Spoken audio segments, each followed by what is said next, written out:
مساء الهنا على كل الحلوين اللي هنا. عملت معاكم قبل كده الحمام المحشي فريك، لكن النهاردة هنعمل الحمام المحشي رز بخلطة رز رهيبة وجديدة. يلا بينا نشوف عملناها ازاي. أول حاجة هقول بسم الله. جهزت الحلة بتاعتي وحطيت فيها شوية زيت. هنزل بقى بالكبد والقوانص بتاعة الحمام، وحطيت عليهم شوية كبد وقوانص بتوع فراخ كانوا عندي في الفريزر. قطعتهم قطع صغيرة وحطيتهم معاهم، وهحمر بقى الكبد والقوانص لحد ما يبتدوا ياخدوا لون معايا. وبكون مجهزة بصلة كبيرة فرماها في الكبة، هنزل بالبصل على الكبد والقوانص وهحمر بقى لحد ما البصل بتاعي يبتدي ياخد لون.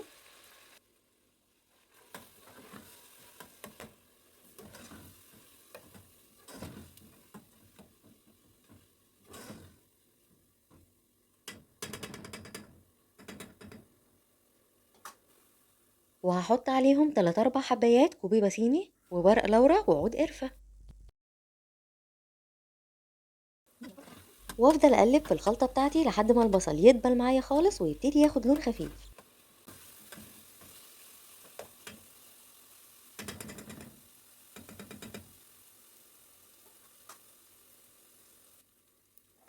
بكون مجهزة معايا كيلو رز غسلاه كويس وسايباه لحد ما يصفى خالص. هنزل بقى بالرز على الخلطة،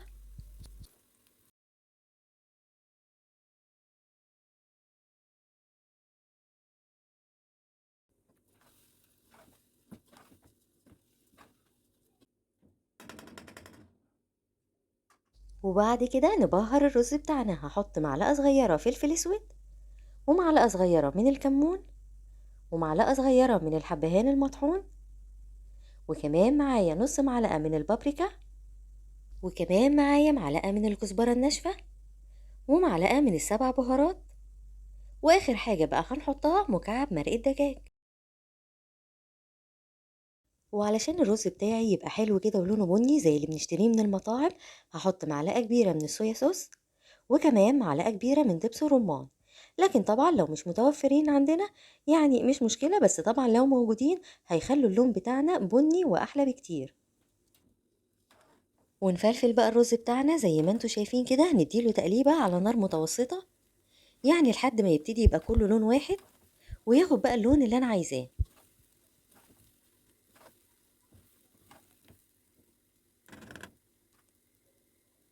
شايفين لونه بني وجميل ازاي؟ نملح بقى الرز بتاعنا بكمية مناسبة من الملح،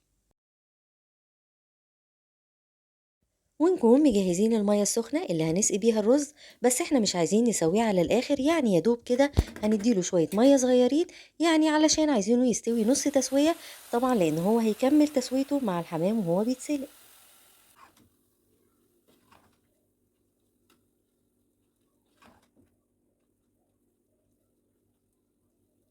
شايفين المية بتاعتنا قد ايه؟ احنا مش عايزين مية اكتر من كده. هنغطي بقى عليه على نار عالية لحد ما يبتدي يغلي، وبعد كده نوطي عليه لحد ما يبتدي يستوي. هكون بقى مجهزة الحمام بتاعي زي ما انتوا شايفين، انا غسلاه كويس وفاصلة الجلد عن اللحم. طبعا انا هتبل الحمام بتاعي قبل ما احشيه. مجهزة بصلاية برضو فرماها في الكبة، هحط عليها معلقة صغيرة فلفل اسود، وكمان هحط عليها ملح، وهتبل بقى الحمام بتاعي كويس جدا من جوه وتحت الجلد. التتبيلة دي هتخلي الحمام طعمه تحفة.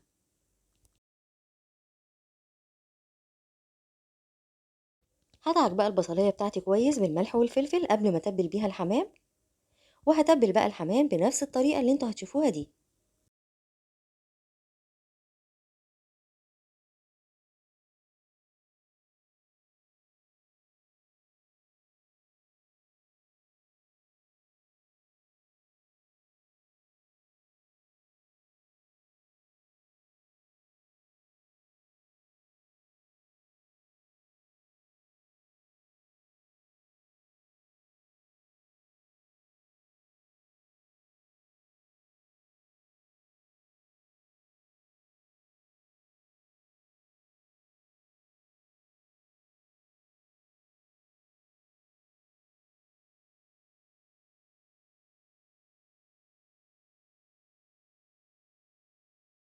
وكده نكون خلصنا تتبيل الحمام اللي معانا. هنسيبه بقى شوية ونجيب الرز بعد ما استوى. شايفين الرزاية عاملة ازاي؟ ما استوتش سوا كامل، يعني نص تسوية. هجيب بقى الحمام بتاعي وابتدي احشيه. طبعا انا هحشي جوه الحمامة وهحشي تحت الجلد عشان يبقى شكلها نفس اللي بنشتريه من المطاعم بالظبط. اهم حاجة ان احنا واحنا بنحشي ما نملاش الحمامة على الاخر رز عشان ما تفرقعش مننا وهي بتتسلق، يعني نحط كمية رز مناسبة.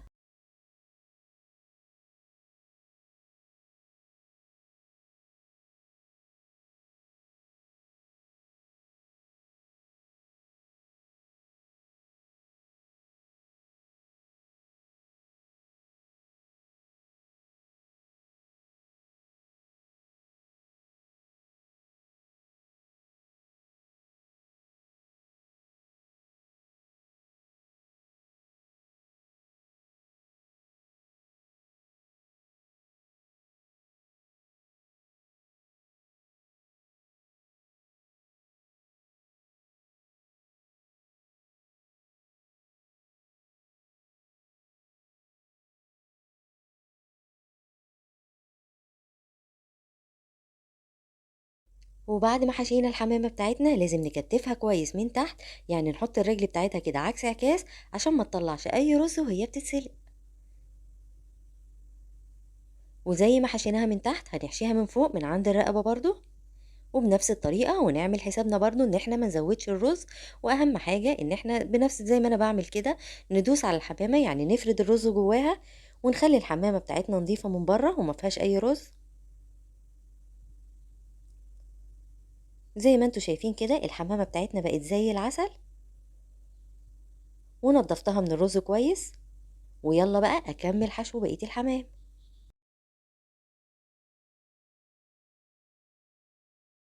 وبنفس الطريقة هحشي بقية الحمام، ركزوا بقى في ايدي وانا بحشي، علشان طبعا في الطبيخ بالذات في حاجات كتير الواحد بيتعلمها مش عن طريق الكلام وعن طريق السمع، لا عن طريق ان هو يشوف بعينه، فكده بيتعلم اسهل واسرع.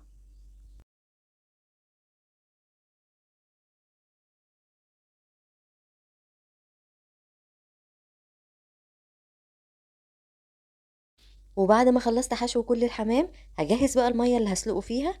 هحط فيها طماطمايه وبصلايه هقطعها نصين، وهحط فيها نص معلقة صغيرة فلفل اسود، ونص معلقة صغيرة حبهان، وكمان ورق لورا. واهم حاجه ما اخليش الميه بتاعتي تغلي، اول ما تبتدي تسخن هنزل بالحمام فيها ويكون على ظهره، لان ده طبعا بيخليه ما يفرقعش في الميه. وكمان ان الميه لو بتغلي معايا جامد هيخلي الحمام يفرقع مني، فاهم حاجه ان احنا ناخد بالنا من الحاجات دي. ومش هغطي بقى كمان عليه على الاخر، يعني هخلي الغطا كده نص تغطيه لحد ما الحمام بتاعنا يستوي. زي ما انتوا شايفين كده حمام زي العسل، ولا فرقع ولا حصل له اي حاجه مننا. وهشيله بقى واحده واحده من الشوربه كده عشان ابتدي احمره.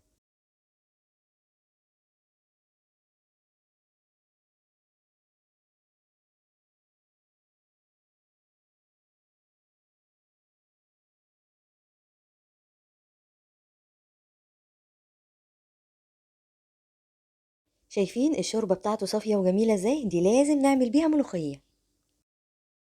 وادي الحمام بتاعنا بعد ما اتسلق حطيته في الصينية وعليه معلقتين زبدة كده حلوين، وادهنه بقى كويس ومن كل الجوانب من فوق وتحت كده، وادخله تحت الشواية لحد ما ياخد معايا اللون الذهبي الجميل.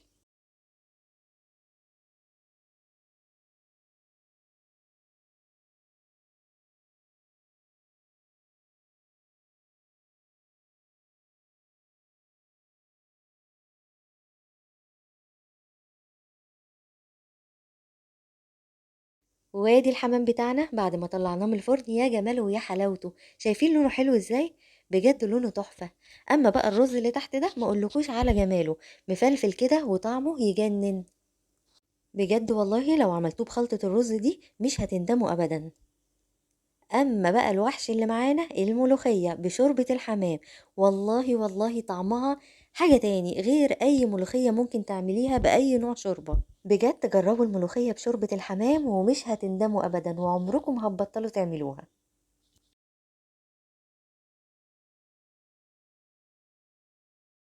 وزي كل فيديو ما بقولكوا، لو الفيديو عجبكم ما تنسوش تعملوا ايه لايكات كتير قوي للفيديو، ولو القناة بتعجبكم تعملوا سبسكرايب للقناة وتفعلوا الجرس على الكل عشان يوصلكوا كل الفيديوهات الجديدة اول ما انزلها.